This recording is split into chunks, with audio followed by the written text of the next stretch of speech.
কদর যে পেল, ফেরেশতার সঙ্গে তার সাক্ষাৎ হয়ে গেল। আসতে বলেন কদর যে পেল কি, ফেরেশতার সঙ্গে সাক্ষাৎ হয়ে গেল। কদর যে পেল সে যেন আল্লাহর কালাম কোরআনকে ভালোবাসা পেয়ে গেল। কদর পাওয়া মানে কোরআনের স্পর্শে যাওয়া, কোরআনের স্পর্শে যাওয়া মানে কোরআনের ভালোবাসা পাওয়া। আপনি ভালোবাসবেন কি, কোরআন আপনাকে ভালোবাসে। সুবহানাল্লাহ বলে। এরপর রব্বুল আলামিন দ্বিতীয় নম্বরে বলেন কদরের রাতের মূল বিষয় হলো ওয়ামা আদরাকা মা লাইলাতুল কদর। আল্লাহ ঝাঁকি দিয়ে বলতেছেন এগুলো সব হলো কদরের জন্য। এবার আল্লাহ পাক রব্বুল আলামিন নতুন করে কদরের বৈশিষ্ট্য, কদরের পরিচয় করে দিচ্ছেন। আল্লাহ তাআলা বলেন লাইলাতুল কদরি খায়রুম মিন আলফি শাহর। কদরের দ্বিতীয় নাম্বার বৈশিষ্ট্য, এক নাম্বার বৈশিষ্ট্য কদর শব্দ দিয়ে আল্লাহ ব্যবহার করেছেন। তৃতীয় নাম্বার আয়াতে আল্লাহ কদরের বৈশিষ্ট্য ব্যবহার করতে যায় খায়রুম ব্যবহার করেছেন। সুবহানাল্লাহ বলেন। কি ব্যবহার করেছেন? খায়রুম। প্রথম শব্দ কি ছিল? কদর। শব্দগুলো ধরে রাখেন, আল্লাহ চারটে শব্দ ব্যবহার করেছেন। প্রথম দুই আয়াতে আল্লাহ ব্যবহার করেছেন কদর, তৃতীয় নাম্বার আয়াতে আল্লাহ কি ব্যবহার করেছেন? খায়রুম। এই তৃতীয় নাম্বার আয়াতের মূল বিষয় হলো খায়র, কদরের মূল বিষয়। আল্লাহ পাক রব্বুল আলামিন বলেন নবীজি কদর সম্পর্কে আপনি জানেন না, আমি আল্লাহ তাআলা কদরের গুরুত্ব বাড়ায় দিয়ে আপনাকে প্রশ্ন করলাম কদর কি আপনি জানেন? লাইলাতুল কদরি খায়রুম মিন আলফি শাহর। কদর হলো ওই রাত যা হাজার মাস তার থেকেও উত্তম। এই হাজার মাসের ব্যাখ্যাটা কি একটু বলি। আগেরকার জামানায় হাজার শব্দ, হাজার মাস বা হাজার শব্দটা হাজার হাজারকে বুঝাইতো, হাজার হাজারের অধিককে হাজার বুঝাইতো। আর একটু সহজ করে বলি, এক সময় আমাদের দেশেও সেরের মাপ ছিল, ছিল না? এখন কি আছে?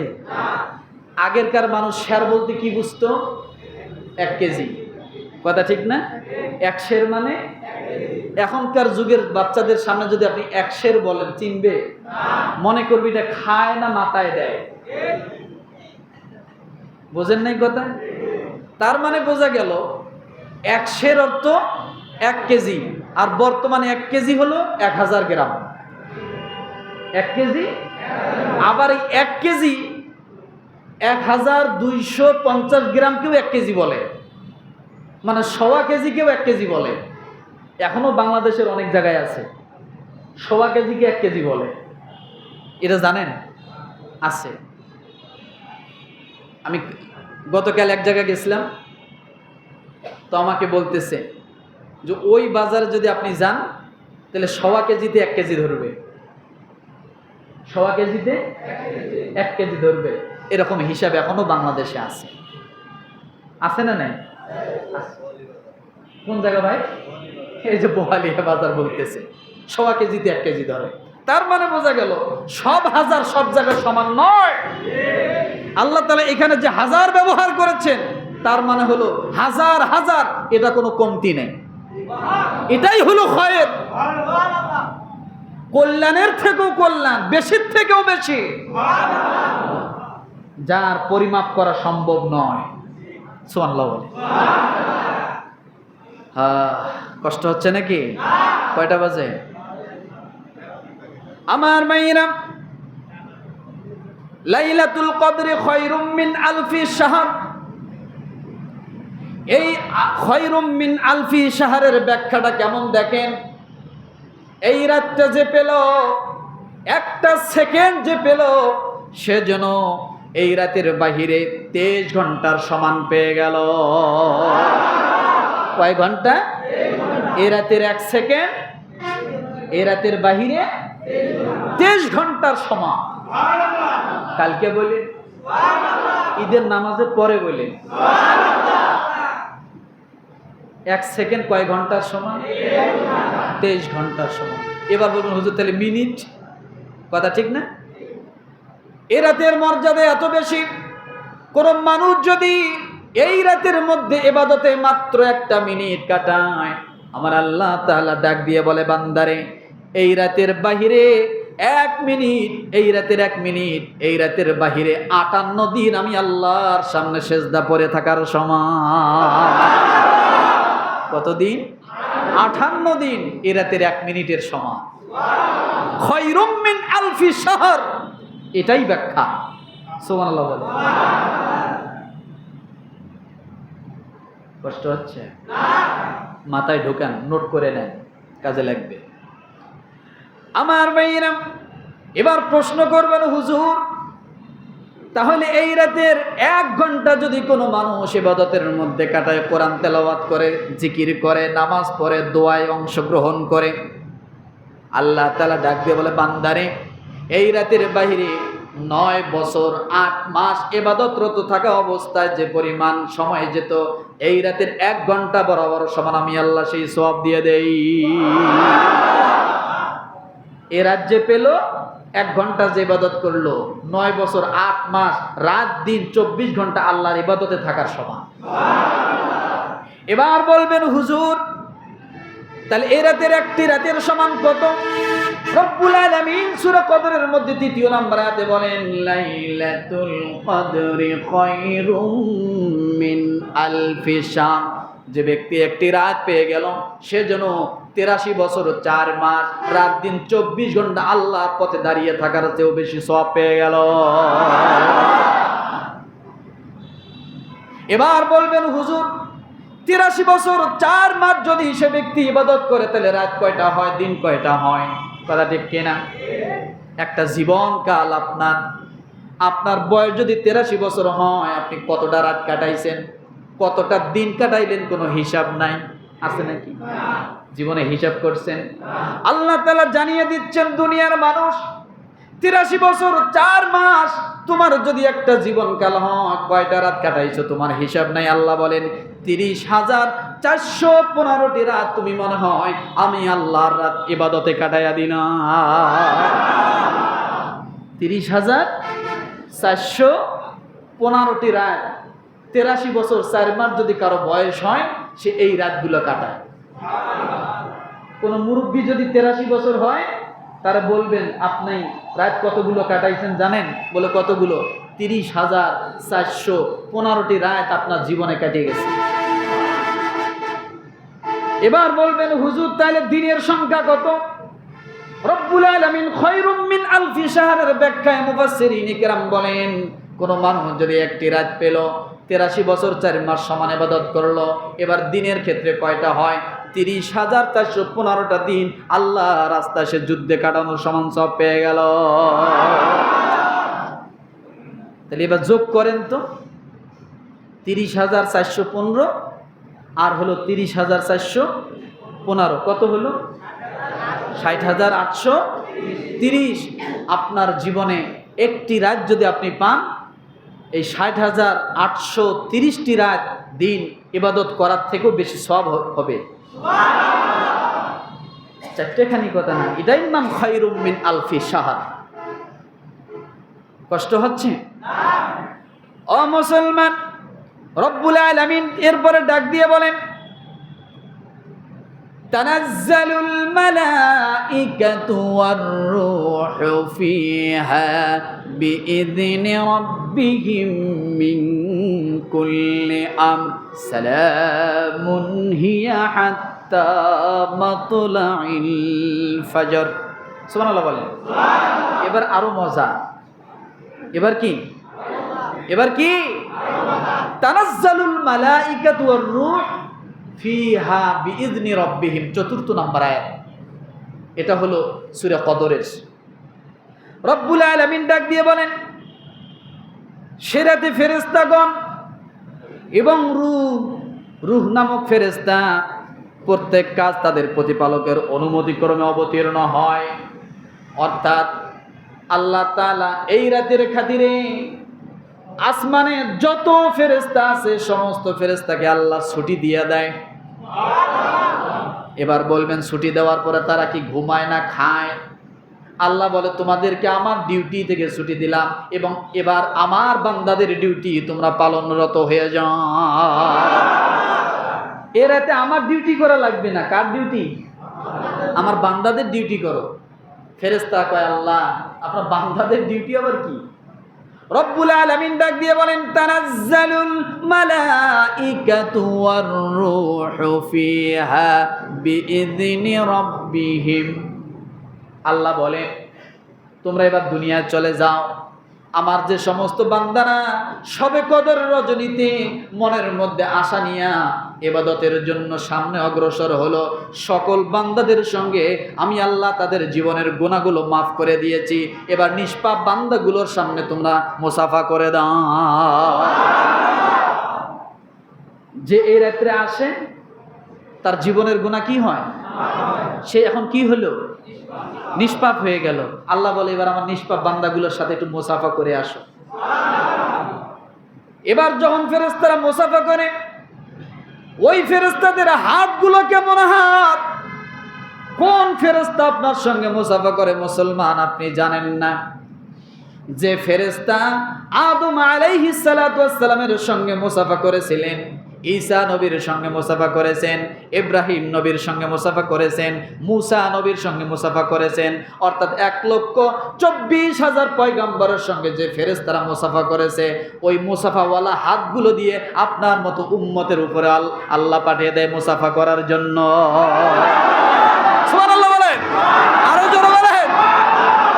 তার মানে কি জানেন? এই হাতে আছে, ফেরেশতাদের এই হাতে আছে আদম নবীর হাতের ছোঁয়া। ওই হাত দিয়ে আপনার সাথে মুসাফা। মুসা নবীর হাতের সাথে ছোঁয়া, ওই হাত দিয়ে আপনার সাথে মুসাফা। তার মানে আপনি যদি ওই ফেরেশতার হাতের সাথে মুসাফা লেগে যায়, তার মানে 1,24,000 পয়গম্বরের হাতের সঙ্গে মুসাফা হয়ে গেল। এটার নাম তানাজ্জালুল মালাইকাতু ওয়ার রূহ। যদি কারো নসিবে ফেরেশতার মুসাফা জোটে, তার মানে শুধু ফেরেশতার মুসাফা না, 1,24,000 পয়গম্বরের মুসাফা ওই হাতের সাথে আছে। চারটেখানি কথা, কষ্ট হচ্ছে নাকি? এরপরে রব্বুল আলামিন বলেন সালামুন হিয়া হাত্তা মাতলাইল ফাজর। এ সূরার শেষ আয়াত, এ সূরার শেষ আয়াত, হিয়া হাত্তা মাতলাইল ফাজর। আল্লাহ বলে এই রাতটা নিজেই শান্তির রাত।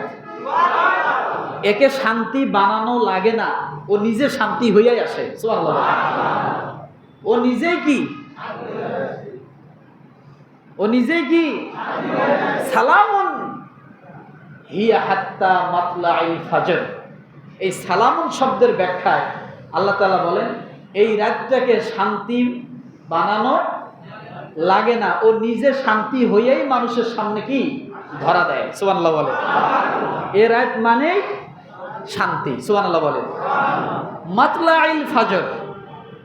এবারে বোঝেন, এই পৃথিবীর জমিনে যত রাত আছে, প্রত্যেকটা রাতের একটা সীমা আছে। রাতের একটা কি আছে? সীমা আছে। আমরা দুইটা হাদিস যদি খেয়াল করি তাহলে দেখা যায়, আচ্ছা বলেন তো দিন শুরু হয় কখন থেকে? এটা একটু ক্লিয়ার হই, কষ্ট নেবেন না তো কেউ? এটা জ্ঞান হবে, আপনাদের জানা হবে। দিন শুরু হয় কখন থেকে? কখন থেকে? ফজর থেকে নাকি? ফজর থেকে। দুইটা রাওয়ায়। আবার আরেকটা হাদিসের মধ্যে আছে দিন শুরু হয় সূর্য উদিত থেকে সূর্য ডুবন্ত পর্যন্ত। এই সময়টা হলো দিন। এই সময়টা কি? সূর্য ওঠা থেকে সূর্য ডোবা পর্যন্ত এই সময়টার নাম কি? দিন। এটা হলো একটা হাদিস। আর রমজান মাসে যে আমরা কাটাচ্ছি ফজরের আজানের ওয়াক্ত হওয়ার আগেই দিন কি শুরু হয়ে যায়, কথা ঠিক না? তাহলে দুইটা টান পাইলাম। কয়টা টান? এবার বলেন দিনে কয় ওয়াক্ত নামাজ আর রাতে কয় ওয়াক্ত নামাজ? দিনে কয় ওয়াক্ত নামাজ আর রাতে কয় ওয়াক্ত নামাজ পড়ি আমরা? মোট নামাজ কয় ওয়াক্ত? দিনে কয় ওয়াক্ত? দিনে কি কি? ফজর, জোহর, আসর। কিন্তু রসুলের ওই হাদিস কোথায় যাবে যে সূর্য ওঠা থেকে নিয়ে সূর্য ডোবা এটাই দিন? তখন কয় ওয়াক্ত? তখন কয় ওয়াক্ত? 2 ওয়াক্ত। তাহলে রমাদানের ক্ষেত্রে আমরা দিন পাচ্ছি, আর এই দিনে পাচ্ছি 3 ওয়াক্ত। রমাদানের বাহিরে পাচ্ছি 2 ওয়াক্ত। মনে থাকবে? কিন্তু আল্লাহ বলেন সালামুন হিয়া হাত্তা মাতলাইল ফাজর। এই ফজর যখন শুরু হয় তখন থেকে রাত শেষ। কিন্তু এই আয়াতের ব্যাখ্যায় শুধু শবে কদরের রাতটা আল্লাহ তাআলা ডাক দিয়ে বলেন, বান্দারে শুধু শবে কদরের রাতটা আমি আল্লাহ একটু লম্বা করে দিলাম। কখন পর্যন্ত? যতক্ষণ পর্যন্ত অন্ধকার কেটে যাইয়া ফর্সা না হবে ততক্ষণ পর্যন্ত শবে কদরের রাত যুক্ত থাকবে। তার মানে আজকে রাত যদি কি হয়, শবে কদর আমরা পেয়ে যাই, তাহলে আজকে ফজরের আগে রাত শেষ হবে না। রাত শেষ হবে কখন? ফজরের নামাজ পড়ার পরে, অন্ধকার কেটে যাওয়ার পরে আলো আসবে, তখন কি হবে?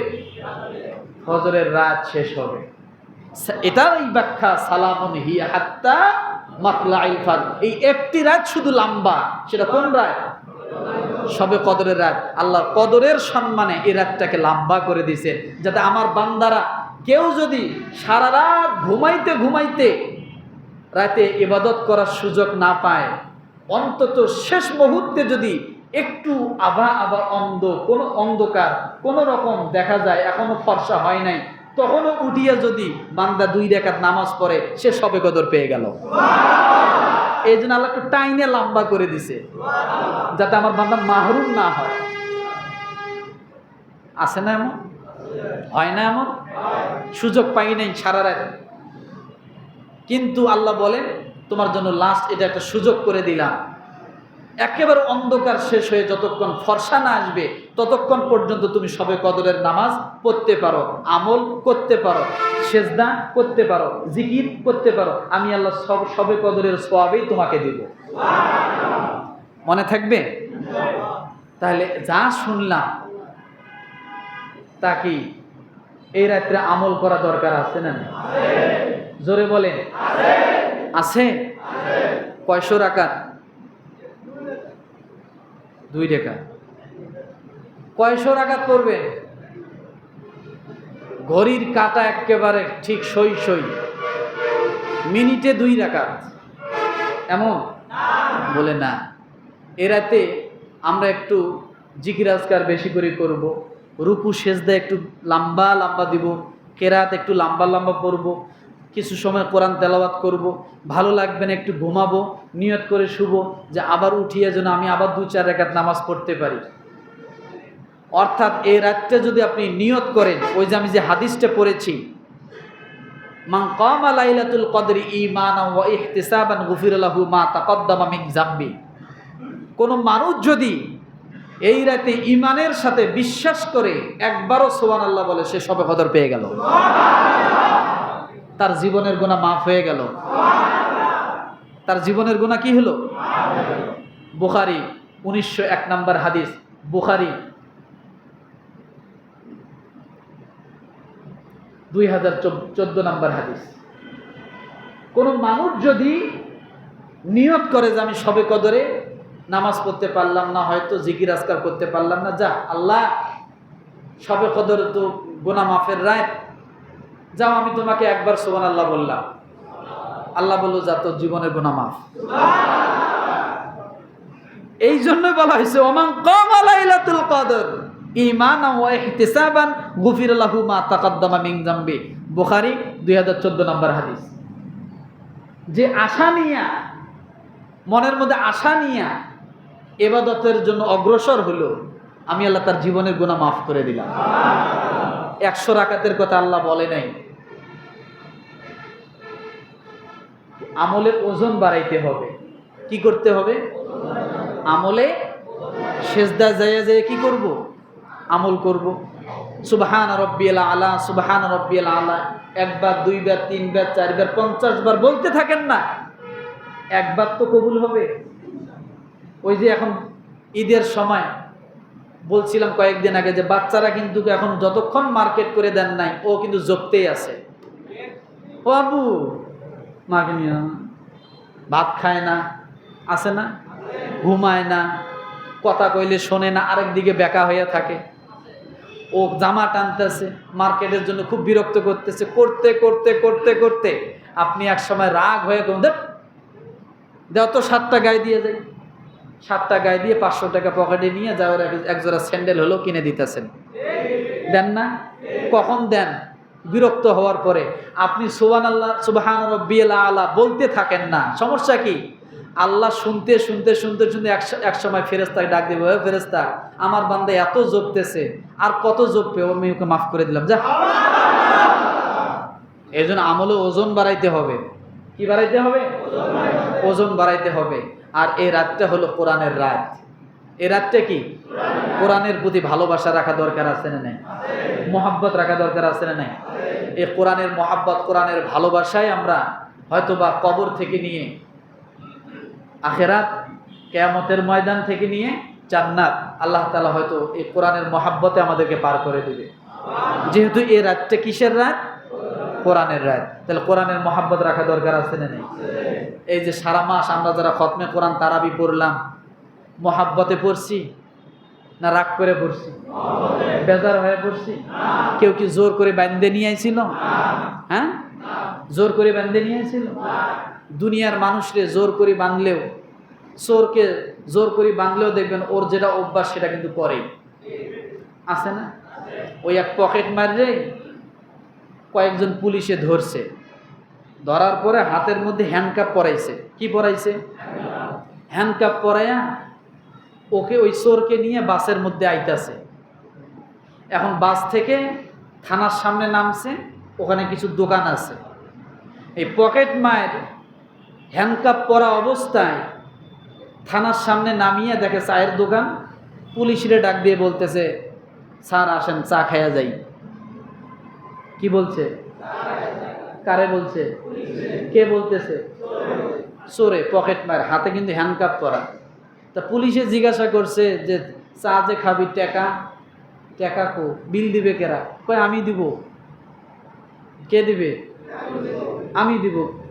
তো এখন পুলিশে বলতেছে যে তোকে যখন ধরলাম তোর পকেট টকেট সার্চ করে যা ছিল সব তো আমরা নিছি, তো তোর কাছে তো টাকা পয়সা নেই, তুই বিল দিবি কেমনে? কয় স্যার কি যে কন, এই যে বাসের মধ্যে আমাকে নিয়ে আসলেন এর মধ্যে 350 টাকা কামাই করে ফেলছি। কয় টাকা? এর মধ্যে 350 টাকা কামাই হয়েছে। কয় কেমনে? কয় যে বাঁধছিলেন না, আমিও আরেকজন পকেট বরাবর যা দাঁড়াইছিলাম, আস্তে আঙ্গুল ঢুকাই দিয়ে 350 টাকা পাইছি, আইন চা খাইয়া যাই। যার যেটা অভ্যাস বাঁধে ফিটালেও হবে না। কিন্তু এখানে কোরআনের মহাব্বতে আপনারা আসছেন, কেউ জোর করে আনে নাই। কথা ঠিক না? কোরআনের মহাব্বতে আসছেন। আমার ভাইরা, এই মহাব্বতটা যেন থাকে। রমজান আসছে, মহাব্বত আছে, রমজানের বাইরে মহাব্বত থাকবে না, এটা যেন না হয়। আমরা আজকে থেকে ইরাদা করব প্রতিদিন অন্তত একবার হলেও যেন আমরা কোরআনুল কারীম পড়তে পারি, একটা আয়াত হলেও পড়তে পারি। কোরআন শরীফ খুলে যে পড়তে হবে এমন না। হাঁটতেছেন, একবার কুল হুস সূরা পড়েন, 10 পারা পড়ার সমান সব পেয়ে যাবেন। 2 বার পড়েন, 20 পারা পড়ার সমান সব পাবেন। 3 বার পড়েন, 1 খতম কোরআন শরীফের সব হয়ে যাবে। পড়লেই লাভ, পড়লেই কি লাভ। এই লাভ আমরা চাই না? কথা বলে সকলেই চাই। তো এই লাভ পড়লে যেমন লাভ, ভালোবাসলেও তেমনই লাভ, মহাব্বত করলে তেমনই লাভ। ওই যে বলছিলাম, কোরআনকে কেউ যদি চোখ দিয়ে তাকিয়ে দেখে, যতক্ষণ তাকায় থাকবে তার সগীরা গুনাহগুলো মাফ হয়ে যাবে। এটা কি শুধু কাগজের কোরআন? যার ভিতরে কোরআন আছে, সিনার ভিতরে কোরআন আছে, তার দিক তাকাইলে সগীরা গুনাহ মাফ হবে না? কোরআন কয় জায়গায় আছে? বলেন দেখি কয় জায়গায়? মনে আছে তো? লাউহে মাহফুজে, হাফেজদের সিনার ভিতরে, আর কাগজের পাতায়। এই 3 জায়গায় আল্লাহ কোরআন হেফাজত করছে। তাহলে কাগজেরটা যদি দেখেন, যদি গুনাহ মাফ হয়, হাফেজ সাহেবের দিক তাকাইলে গুনাহ মাফ হবে না? ভালোবাসলে গুনাহ মাফ হবে না? মোহাব্বত করলে গুনাহ মাফ হবে না? অবশ্যই হবে।